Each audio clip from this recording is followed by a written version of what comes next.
Hello, you guys. This is Road to the Fifth Game. I'm Patty. If you're a returning listener, then hi. Thanks for listening to me rant again. If this is your first time listening to me, then let me just give you a quick rundown. The point of this podcast is to recap games of La Seleccion Mexicana and kind of cover their journey to the famous fifth game in this World Cup.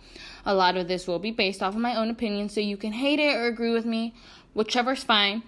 I want to start off by saying sorry about this episode being so late. I've been recovering from a small heartbreak of Mexico no longer being in it, and I've also just been beyond busy. So I apologize again, but here I am, so let's get this started.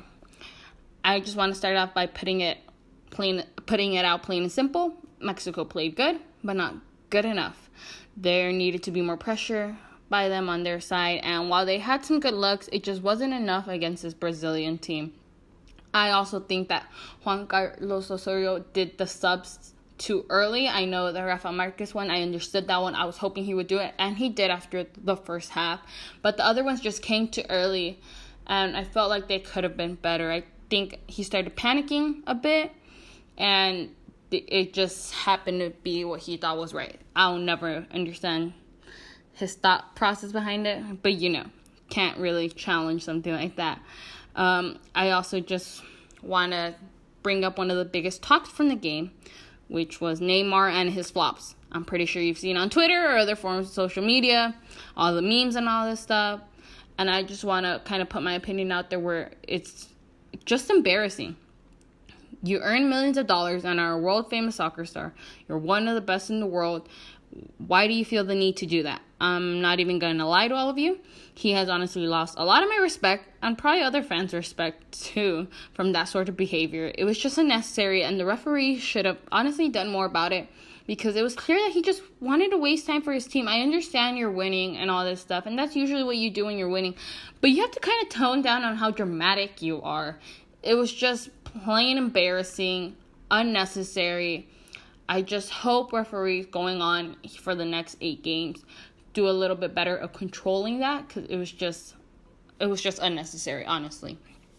Another thing I want to bring up is how everyone else who aren't Mexico fans just think that we're just absolutely distraught by this loss. I'm speaking for myself personally when I say that, the loss freaking sucks, and not making it to the quinto partido freaking sucks, but I'm so proud of this team. They started the tournament so great. Never did I think coming into this World Cup that we would defeat the reigning World Cup champion, but we did, and that was probably my highlight of this tournament. It kind of showed to other teams first game in that, Mexico has always been up there with those big name teams, but we've never been one of those big name teams. And it kind of just showed that, we can be there, we can go against them, and we can beat them. So I thought that was definitely something nice that kind of put us more on the map and showed that we weren't messing around. I also think that many of us Mexico fans have to be thankful for this generation of Mexico players who just played their last World Cup. I mean, I know I grew up watching a lot of these players, and while it sucks that I didn't get to see them raise a World Cup, they left behind a great legacy, and I know that the up-and-coming generation of soccer players know that they have big shoes to fit, and it'll be exciting. And sometimes change is good, so who knows? Maybe we'll see the up-and-coming generation raise a World Cup. Fingers crossed, I hope they do. 2022 is when we will have our first new, fresh opportunity. So we'll see how that goes. Now, I am very bummed because this is the last episode, at least for this World Cup. Who knows? Maybe I'll bring Road to the Fifth Game in a second volume for the World Cup in Qatar in 4 years.